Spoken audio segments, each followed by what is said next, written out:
Do you ever feel stuck, like you're living your life on autopilot? Are you ready to shift into high gear and reach the success you so richly deserve? Welcome to the Play Big Movement podcast. I am your host, Sharon Lechter, entrepreneur, business strategist, and best-selling author. Playing big is not about settling for good enough or being comfortable. It is about reaching your highest potential and achieving your greatest success. Join me in my Play Big movement as I interview top experts in business, money, and entrepreneurship, all ready to serve you and to help you play big, be number one in your field, live your legacy, and create maximum impact. Welcome to this segment of the Play Big podcast with Sharon Lechter. And I'm excited today because you're going to meet a pretty incredible entrepreneur. And I'm excited my first opportunity to meet her as well. I always love it when I meet somebody that's at a very young age has established something hugely successful internationally that really impacts so many people in a positive way. So welcome, Heather Hudson. Happy to have you with me today. Thank you, Sharon. It's so great to be here. Thanks for having me and for calling me young. I'll be 40 in 1 month. So, well, I bet a lot of people watching and listening will still think that's very young. It's getting younger every year for me. So as I get further and further away from it. But Heather is the co-founder of a company called 9 Round, and it's a fitness center for kickboxing. And we're going to have her tell us a little bit about the history. She and her husband are both black belts, and actually, Heather, my family, my husband's 5th degree Taekwondo, so Shotokan Karate. I'm not sure what the difference between those two are, but they are both black belts. And Shannon, her co-founder and husband, was a international, top kickboxer himself. So I'm excited because to hear as we're going to unfold this story. I teach, Heather, that businesses solve a problem or serve a need, and you guys identified that gap in the space. And in fact, I think you met your husband when you went to exercise at his studio. So give us a little bit of background about your story, because I want to then talk about where it's grown to today and the number of people you're impacting. Sure. I did meet my husband when I walked into his 3rd karate school. He was very successful at what he did before I met him. And I walked in with my daughter. I was getting divorced. I was getting out of a toxic relationship and becoming increasingly stronger mentally. And I had this, I call it my aha moment. I was just driving along and knew that I needed to take martial arts. Don't ask me why on earth this happened to me. It just hit me and I didn't ask for it. I felt like it picked me, And I always tell the story that I grew up with an appreciation for fitness. My mom raised me on Jane Fonda VHS step aerobics. So I'm really grateful to her for instilling a appreciation for moving and being, health and wellness in general. But when I did karate at my husband Shannon's school for the first time, I had this feeling of empowerment that I'd never felt before. I'd worked out, I'd done exercise, I was always active, but empowered was the word that I felt for the first time. And I'm a huge advocate for the way, especially for women, we didn't grow up roughhousing like guys, they roughhouse and they wrestle. And we just didn't grow up, at least girls in my era didn't grow up doing that. And so you do this punching and kicking for the first time and you feel this inner strength you didn't know you had physically, but it directly correlates with your mental strength. And ever since then, my mental strength has gone up every time my physical strength has gone up. So I've noticed that a woman, men too, but I got a soft spot in my heart for women. So women can become increasingly more confident the more fit they get. And it's a wonderful thing. I love it. I'm super passionate about it. It's happened to me and it's only gotten better and better. And so that's how we met. And that's in a nutshell, my fitness story and kind of why I'm so passionate about kickboxing and as opposed to some other type of fitness. Well, and part of what I read was you started off in the kickboxing arena and it was kind of a, it was really you started with very little funding, right? The first studio when you started. Yes. Share a little bit about that part of the story. Because, people look at where you are now and they have to go back and realize that you really had the persistence and the grit and the, really dedication to succeed. Absolutely. It was 2008, if that helps at all. So it was an incredible year for finances, right? So my husband did get his world champion kickboxing title. And as he was training for that, he noticed that he could bring the kickboxing knowledge he had out of the karate school and into something more accessible to like the everyday person. Because not many people take karate, but almost everybody wants to just be fit. Mm-hmm. So he came up with the 30-minute circuit idea for 9 round. I have to give him all the credit for that. This is his brainchild, and I'm the supportive, other half that just was right there with him along the way. But in 2008, we had $2,500 on a credit card that we maxed out. We borrowed $7,000 from a friend who let us pay him back on a handshake deal. And I mean, that was how we opened the first prototype, the first gym. We did not have a sign, like no sign on the building. I made these Word document bookmark shaped flyers, and I would hand them out on the sidewalk every single day. And my son was 1 year old. So I would go in the morning and I would train the gym all morning. And then Shannon would bring him to me around 1:30 or 2, and we'd switch the baby. I'd go home. My daughter would get out of school. I'd do homework and dinner, also call it the witching hour, put him to bed, and he would get home at 8:30 or 9. So we had this crazy schedule, and we did that for absolutely years before we started to be able to even think about hiring other people. So there was no such thing as a weekend. I remember people saying, "Did you have a good weekend?" And I remember thinking, what is that? What's a weekend? I mean, I do the same thing on the weekends I do every day. So it was a grind. I like to say this though, there was no plan B. So I believe that plan Bs can often interfere with plan A. If you know you have something to fall back on, mm-hmm. you might just not try as hard. Not that anyone who's had trouble didn't try very hard, but I just know for sure we had no plan B.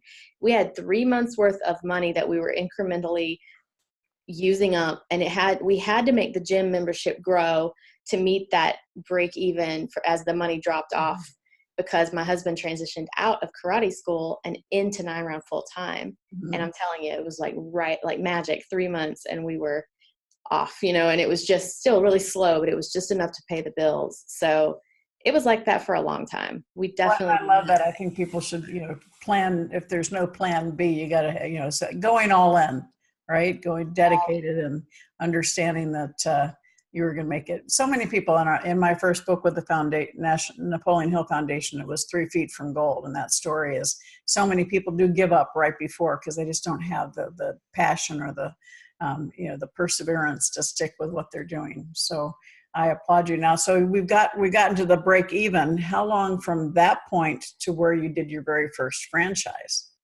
So we opened in 2008. We franchised the next year. The plan was to franchise from the beginning. My husband, again, always been a very business minded, and he wanted to do something that was duplicatable and scalable, so that people that deserve the opportunity to own their own business could do it. And he just has always had that entrepreneurial spirit. I've always had a job my whole life before we did this. So it made for a really good combination. He's never had an employer, and he's always worked for himself. So it's an interesting dynamic. It's a great combination. But the plan was always to be able to pass it on to other people so they could own their own business and have systems and processes to make it work. So in 2009, we sold 1. And then the next year it was 2010, and we said, we're going to sell 10 in 010. And we sold 9, but we were still happy.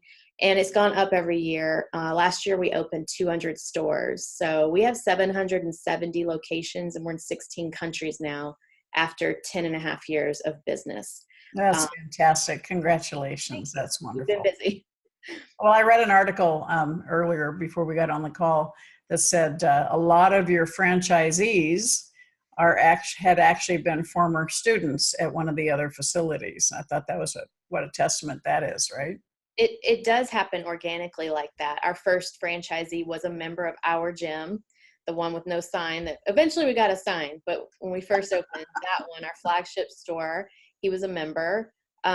So many of our new owners are members. They go in and they say, I've never done anything like this before. And it really hits them as just the best thing since sliced bread and fitness. So they want to know immediately, could I own one of these? And then they start down the process. But it does happen, which you're right. It is a nice testimony to the concept that it's good enough not just to get people fit, but they also want to look into owning one and be able to have their own. So one of the other things that I read that I want you to it said that you said it's a circuit setup. So I think you said nine stations. So, and it's a no hitting process. So do you have sparring as well, or is the kickboxing studio set up in the circuits? So it is no contact, no person-to-person contact, because most people want to avoid getting kicked in the head. So that's why they don't take karate. Yeah. So that's the definition of sparring, is person-to-person combat. You put the headgear on and you actually get kicked in the face. So we don't do that at 9 round. It's all hitting bags. Or you may work the hand mitts. Maybe you've heard of focus pads and of course. and things. We have the trainers hold those for the members for 1 round each time they come. But yes, it's 9 stations and they're 3 minutes each with a 30-second active rest or active break between each one. Comes out to 30 minutes. And you've worked various different shaped bags, working different muscle groups and different parts of your body. Some are for power, some are for coordination. We have dumbbells and kettlebells on the lighter end, medium to light end, so that it's calisthenic work. We jump rope. You do an ab station every time. When you leave, you've done aerobic, anaerobic, which is like sprinting really fast and short, intense, and you've done resistance training all in 30 minutes. So you're pouring sweat and you think, how did I get this good of a workout in just 30 minutes? And it's because of the combo of the sciences of those 3 types of exercise and the intensity that we push you at. So we make sure your heart rate stays in the right zone. We have the heart rate monitor that you wear during, and you can see it on the screen. When you combine being able to come in with no class time, because it is a circuit, you just walk in and start whenever you want. There's a trainer there to lead you through it and guide you and watch your form, make sure your intensity's right, your heart rate's on point, every muscle's getting worked. That's what makes people tell their friends about it, and it's just why it's so effective. So what if somebody's listening or watching this and they're absolutely, they know they're out of shape and they're a beginner? Is this something that they could look at, or do they need to have a little bit more exercise under their belt? No, it's my least favorite thing is when people think that they have to go get in shape before they come to us. And I'm like, that is what we do. We get you in shape. Don't be afraid of that. The wonderful thing about it is this workout, you just go at your own pace. You can't do anything else. The trainer's going to make sure of it, and so will you. I mean, you'll punch a little slower when you're first starting. You won't punch as hard. You won't kick as hard. As your fitness increases, you'll do the same moves, but with more intensity. You'll be able to punch, kick harder, jump higher if you're doing squat jumps, and you'll be able to just have more intensity. It grows with you. So you can absolutely go from couch to 9 round, and people do it all the time. We've had people come and lose 150 pounds. So if that's not telling you something, I don't know what is. After 10 and a half years, I still go and get my butt kicked every time. It's not for only a certain type of in shape person, and yet you never graduate from it either. So it's for everybody, 100%. So if people want to know more about it and find you, where would they look for 9 round? 9round.com. So it's the number 9 round, no S. A lot of people think there's an S, .com. And then you can find a location. You can learn about it. You can see testimonies. You can learn about franchising, but if you want to be a member, you go there and pick the location nearest you with your zip code and see what's around you. Now, I've had quite a few podcast interviews talking about staying in your lane, and I noticed there was a reference to that either on your website or an article I read that you guys wanted to focus on what you were doing. So talk a little bit about that. Yeah, you can get distracted really easily in business, especially when you're the creator of the business. A lot of ideas can come at you and you can think, should we add that? Would that be good?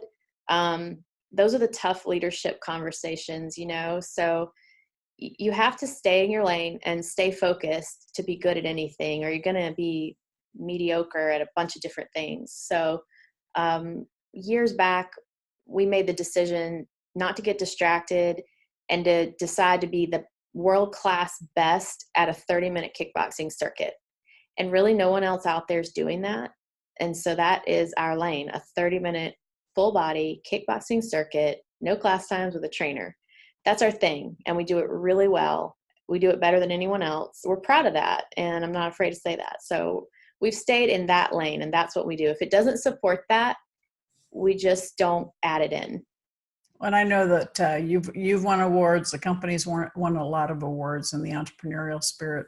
But let's talk about, there's no doubt you've been hugely successful in 10 years to build the kind of footprint that you have, and the success and creating opportunities for other people to own their own businesses.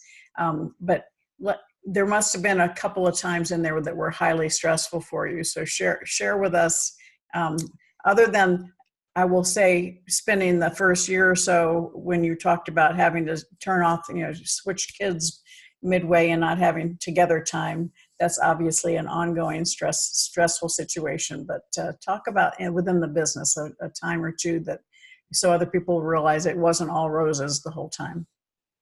I don't even know where to start. Every day is super stressful. It doesn't end. Every single day, I have got the well-being of this entire company on my shoulders, Yeah, it was stressful in the beginning when the money was tight. It's stressful because there's so many people now whose lives depend on it, their livelihood, their children, their families, they depend on it. And it's got to be perfect for them. So all we ever do is think about how to make it better. I can't think of one particular crazy, ridiculous, stressful time other than just all the time. I'm just always stressed out to the max, but I've learned it is what it is. And you just have to breathe and just know that you've done this for 10 years and it's going to be okay.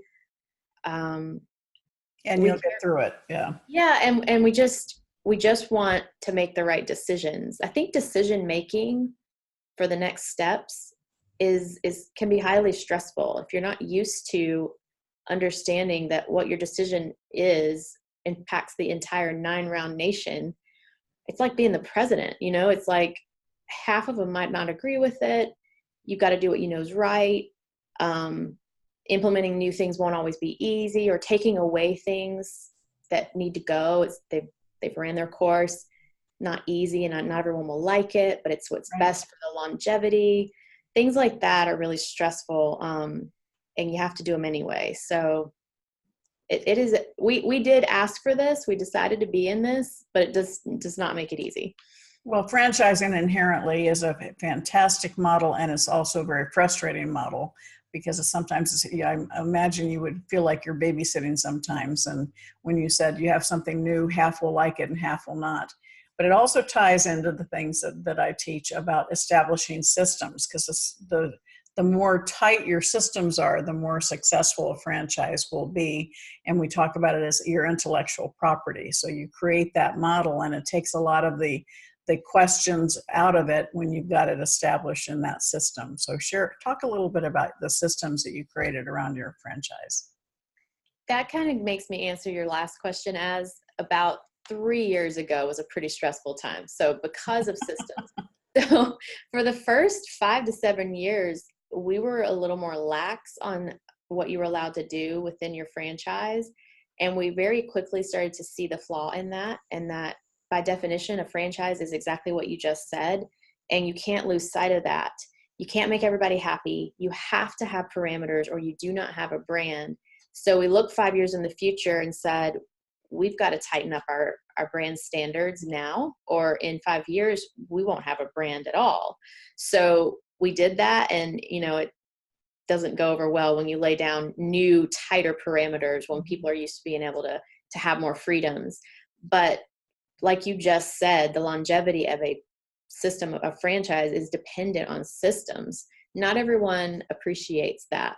So that's pretty People stressful. don't look at systems as sexy, but they really are. They really are what gives you the ability to go back to the first couple of statements you made about wanting to build something that was scalable.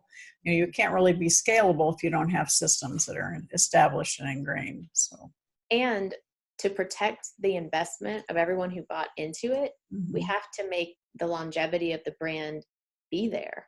And this is one of those leadership decisions that only the people that are watching the creation of the brand go forward can see. And so it's like teenagers.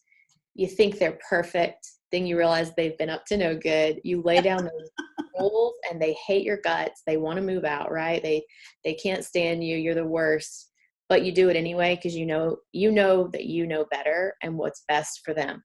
I think a franchise company can feel that way. The rules can often come across like the worst thing ever, but we're not doing it because we enjoy making rules. We're doing it to protect their investment, and we have to have uniformity. And that's part of it when we talk about intellectual property, whether it be the business itself, the trademarks, you have to establish quality control, and that quality control is established through systems. And it is, there are going to be people who want to push against it, but obviously you made that transition. It probably was difficult in the process because when you let someone do something, reining them back in is not always the easiest thing to do. So, but congratulations, because you're still growing. And how many sites now? 700? 770. Wow, fantastic. And how many countries? 16. 16 countries. And what's your plan for 2019 and 2020? We have 3 countries coming up this year that we're looking at, and that's pretty much a goal. 2 to 5 a year is a great goal for us. So we try to open another 200 to 225 locations this year worldwide. And again, next year, our next big tangible goal that we see right on the horizon is 1,000 stores. And then after that, it's on to 5,000. So we feel really good about that number, and we'll just see where we are at that point. But that's the big stretch goal. Well, that's fantastic. And I know you've been recognized as one of the top franchises. So that's not all, that's a wonderful recognition. So I applaud you. Thank you. So, people that you've heard a lot of messaging today, and, Heather, I want to hear, you've got the nickname, the hero. So where did the hero come from? Everybody who joins 9 Round gets a fighter name as part of the fun of it. So there's Shannon the Cannon, that's my husband. Heather the hero. For me, I believe that everybody is their own hero. So it's actually an internal thing. And we sign gloves for people, boxing gloves, as a gift for members who've done 500 workouts with us. So we'll sign it and send it to them. And I always write either you are a hero or be your own hero, because I think it's personal to me that nobody swooped in and saved me when I was going through my tough times. It was one of those things I figured out myself, and I was my own hero, in all honesty, because who else can really do that for you? You got to pick yourself up and save yourself. If somebody else does it, you still have a problem. So I believe that everyone's got that inner strength, and I love seeing people find that. I think fitness helps you find that, but I believe in a hero as being not an external thing, but it's an internal part of you that you either know is there or you're going to find one day. That's perfect. I often will say, be your own white knight. Don't wait for someone else to be your white knight. So it's along that same. Similar to that, exactly. And it builds your self-confidence because you realize that you did it. You can do it. And, it's a little taller and a little bigger smile. So thank you, Heather, so much for being with me today. You're going to hang out with me. We're going to put the recording on pause, and we're going to do a section that goes into our private Facebook group.